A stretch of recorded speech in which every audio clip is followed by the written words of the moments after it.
नमस्कार, मैं हूं विकास चंद्र। लोकसभा चुनाव 2024 को लेकर बीजेपी में तैयारियां लगातार चल रही हैं। अलग अलग बैठकें हो रही हैं, रणनीति बनाई जा रही हैं, योजनाएं तैयार की जा रही हैं कि किस तरीके से लोकसभा चुनाव 2024 में 2019 के आंकड़े से आगे निकल जाया जाए, यानी उसके रिकॉर्ड को तोड़ दिया जाए। इसके लिए हालांकि बीजेपी बहुत पहले से योजना बनाकर मैदान में उतर कर काम कर रही है, लेकिन जैसे जैसे चुनाव नज़दीक आ रहा है,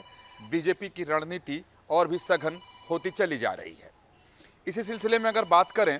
तो बैठकों का दौर भी पार्टी के अंदर शुरू हो गया है और कई तरह की बैठकें एक साथ हो रही हैं। अलग अलग राज्यों की भी बैठक हो रही है, केंद्रीय स्तर की भी बैठक हो रही है, उसमें अलग रणनीति बनाई जा रही है। राज्यों को जो जिम्मेदारी दी गई, यानी राज्य इकाई को, राज्य के संगठन को जो दायित्व केंद्र की तरफ से दिया गया है, उसकी समीक्षा भी हो रही है।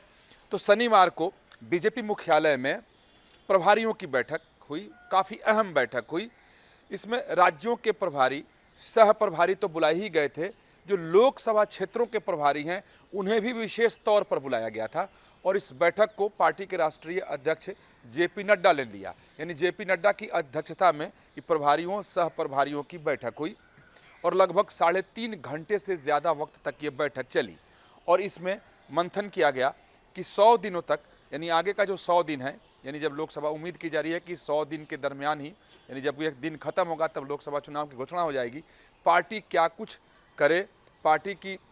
रणनीति क्या हो, पार्टी के एजेंडे में क्या क्या शामिल किए जाए। हालांकि 100 दिन की बात करें तो प्रधानमंत्री नरेंद्र मोदी ने एजेंडा पहले ही सेट कर दिया है, उसी पर इस प्रभारियों सह प्रभारियों की बैठक में चर्चा हुई और 100 दिन की कार्य योजना को तय किया गया कि इस 100 दिन में पार्टी, यानी अगले 100 दिन में पार्टी क्या करेगी। उसमें मोटे तौर पर जो जानकारी आई है उसमें यह है कि जो पहली बार वोट डालने वाले मतदाता हैं उन तक पार्टी के नेता और कार्यकर्ता पहुंचना सुनिश्चित करें। ये नहीं कि पहुंचे, यानी उन तक पहुंचे, उन्हें पत्र सौंपें, प्रधानमंत्री नरेंद्र मोदी का पैगाम सौंपें और उन्हें बताएं कि देश के लिए प्रधानमंत्री नरेंद्र मोदी की सरकार ने क्या कुछ किया है और देश के लिए कितनी आवश्यकता है कि प्रधानमंत्री नरेंद्र मोदी फिर से प्रधानमंत्री बने। इसके साथ ही जो युवा मतदाता हैं उन तक भी पहुंचने की कार्य योजना इस पदाधिकारियों की बैठक में तय की गई है कि उन तक पार्टी के कार्यकर्ता और नेता पहुंचे, युवाओं तक, और उन्हें मोदी सरकार की उपलब्धियों के बारे में बताएं, जिसमें विशेष तौर पर धारा 370 की समाप्ति के बारे में ज़रूर बताएं और साथ ही ये बताएं कि कांग्रेस ने कैसे इसके साथ राजनीति की और कांग्रेस का खेल क्या था। साथ ही राम मंदिर के मुद्दे को भी जरूर युवाओं के सामने रखें और ये बताएं कि कैसे कांग्रेस लगातार अड़ंगा लगाती रही कि अयोध्या में राम जन्मभूमि पर भव्य राम मंदिर न बन सके और भगवान राम की प्राण प्रतिष्ठा न हो सके और किस तरीके से प्रधानमंत्री नरेंद्र मोदी ने उसे मुमकिन कर दिखाया। इसके साथ ही कार्यकर्ताओं को भी बताया गया कि मोदी सरकार की उपलब्धियों को तो वो युवाओं के सामने रखे ही, बताए ही, साथ ही जो मनमोहन सिंह जब प्रधानमंत्री थे, यानी कांग्रेस की सरकार जब देश में 10 साल थी, तो उनके शासनकाल की कुरीतियाँ क्या थी, उनके शासनकाल की आर्थिक स्थिति क्या थी, उसको सामने रखते हुए तुलना करके कार्यकर्ता युवा वर्ग को बताएं और समझाएं। क्योंकि पार्टी ये मानकर चल रही है कि बहुत सारे ऐसे युवा हैं जो कांग्रेस सरकार की भ्रष्टाचार के बारे में नहीं जानते हैं, मनमोहन सरकार में देश को कितना नुकसान पहुंचा आर्थिक क्षेत्र में, उसके बारे में नहीं जानते हैं। तो इसलिए पार्टी ने तय किया है कि युवाओं को इस बात की भी जानकारी दी जाएगी। साथ ही एक महत्वाकांक्षी योजना भी तैयार की गई, जिसमें खास तौर पर युवा, गरीब, उसके बाद महिला और अन्नदाता, ये 4 वर्ग ऐसे तय किए गए हैं कि जहां तक पार्टी पहुंचेगी, यानी युवाओं तक पार्टी पहुंचेगी, महिलाओं तक पार्टी पहुंचेगी और गरीबों तक पार्टी पहुंचेगी। और गरीबों तक, किन गरीबों तक पार्टी पहुंचे, यानी जिन 80 करोड़ लोगों तक अन्न योजना के तहत अन्न पहुंचाए जाते हैं, यानी मुफ्त में जिन्हें अनाज दिया जा रहा है मोदी सरकार की तरफ तक, उन 80 करोड़ परिवारों तक पार्टी जरूर पहुंचे और प्रधानमंत्री नरेंद्र मोदी के पैगाम को बताए और पहुंचाए और बताए कि किस तरीके से लोक कल्याणकारी योजनाएं प्रधानमंत्री नरेंद्र मोदी लगातार अपने शासनकाल में चलाते रहे ताकि गरीबों को राहत मिले और गरीब गरीबी से बाहर हैं। इसके साथ ही जैसा युवा के बारे में मैंने आपको बताया,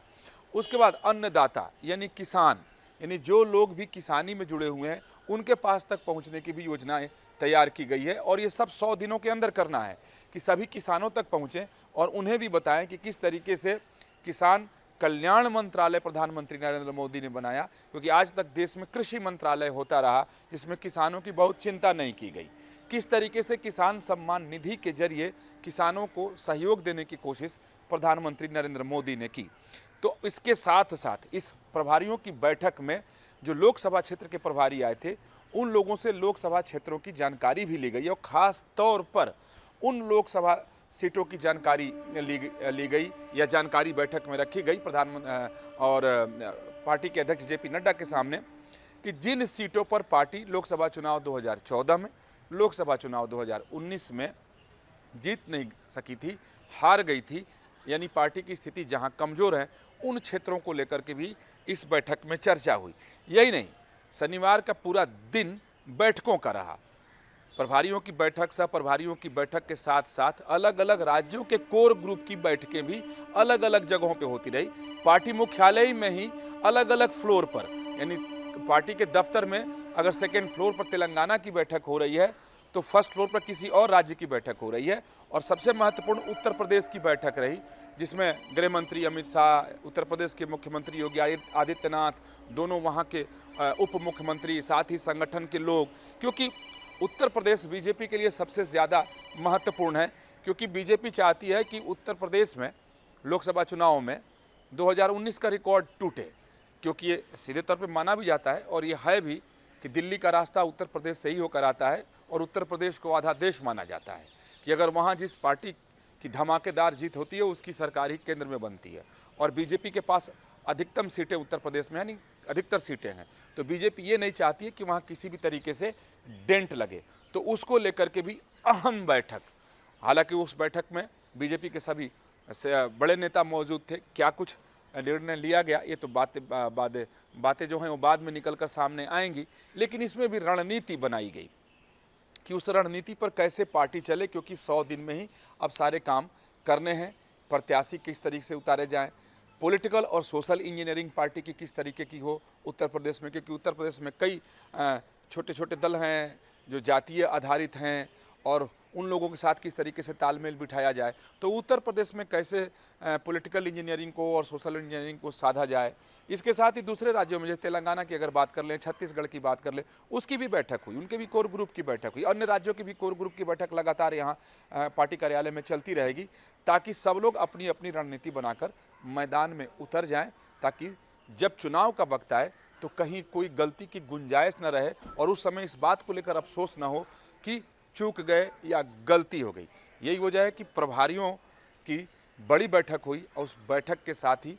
कोर ग्रुप की भी अलग अलग बैठक हुई, जिसमें अलग अलग रणनीति पर पार्टी ने विचार किया। हालांकि बीजेपी 365 दिन चुनावी मूड में रहती है और 2024 की तैयारी बीजेपी काफ़ी दिनों से कर रही है, ऐसा नहीं कि तैयारी अभी शुरू हुई है, हाँ, लेकिन अब ठोस तरीके से किस रणनीति के साथ,